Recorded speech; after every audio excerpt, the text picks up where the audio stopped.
Greetings from Trafalgar Square, where the Vikings are gearing up to play the Jets this weekend. This is Pick 6, the London edition, where we're going to take you all around the city to answer your fan questions. The first question is for a player, Camryn Bynum in particular. Will from St. Paul wants to ask Camryn Bynum, how do you come up with your celebrations and how long does it take you? Here he is with the answer. So the main way I come up with my celebrations is trying to figure out things that I haven't seen a lot of people do. So last year when it was the worm, I haven't seen somebody do that in a while, and I knew it'd make people laugh. So my biggest thing, I want to entertain people. I want to make it a movie for people. So I really want to think of something that's funny and not too common. So I want to be different. I want to make people laugh. And I practice them as long as I need to. So the Usher dance, that took me a while to perfect it. So it's been like 8 months I've been practicing ever since like February when he brought it back in the Super Bowl. My backflips, I've been able to do that forever. So it's just a matter of thinking through stuff. But at the end of the day, I just want to make it a movie for people to watch. Thanks, Cam. That first celebration was after his first pick of the season, and the second one, the fumble recovery. You saw that flip last week. Hopefully he can make some more plays here in London so he can continue celebrating. Now moving on to our next question. This one is for the guy who's been on the call for Vikings games in 2 of the last 4 contests. Our NFL on CBS's Kevin Harlan answers this one from Jerry in Mankato. What is the most exciting new piece on the Vikings offense? Well, I mentioned, the running back Aaron Jones, having watched him in Green Bay for so long, and when he was healthy, he was as good a running back as the NFL had. He can catch it out of the backfield. He's a 3-down running back. He slashes in size. He has no hesitation hitting the hole.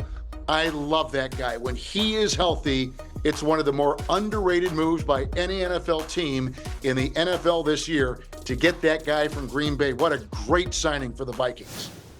We think so too, Kevin. Aaron Jones has accounted for 140-plus yards in back-to-back games heading into this London matchup.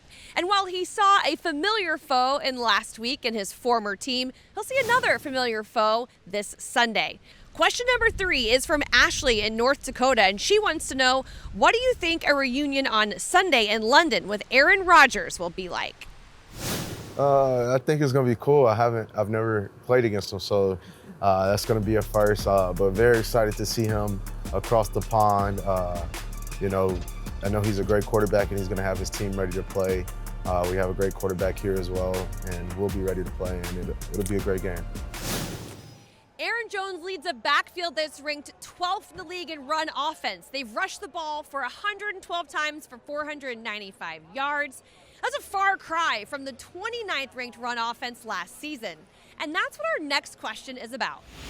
Question number 4 comes to us from Matt in Florida. He asks, has the added run offense boosted the offensive line play, or has it always been this good? Here's Vikings radio analyst Pete Bercich with the answer. Thank you, Matt, for the question. What has boosted the run game and the offensive line play, in my opinion, is Blake Brandel.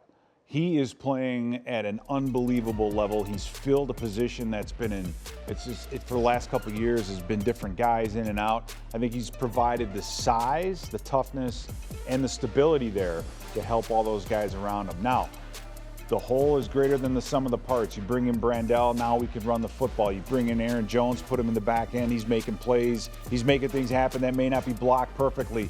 The combination of all that allows you to run the football better, and when you can run the ball, then comes the play action.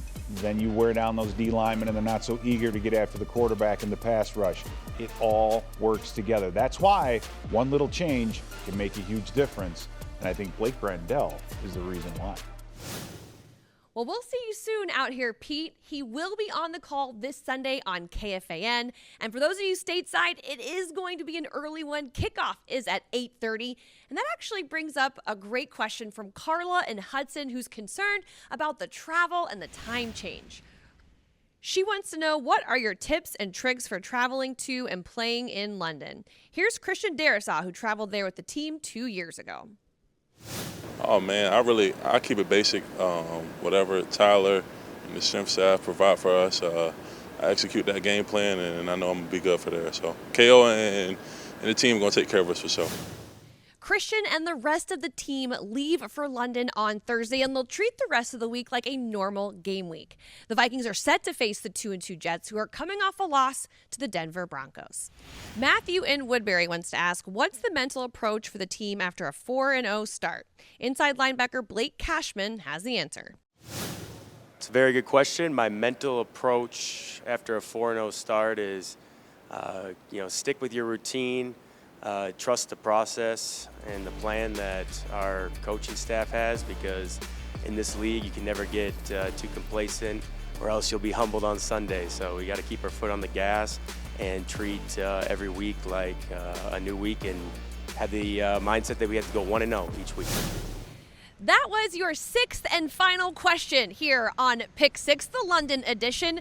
We can't wait to see all of the fans here at Tottenham Hotspur Stadium on Sunday when your Minnesota Vikings take on the New York Jets. Stick with Vikings.com or the Vikings app for all of your in-depth content coming straight to you from across the pond in London.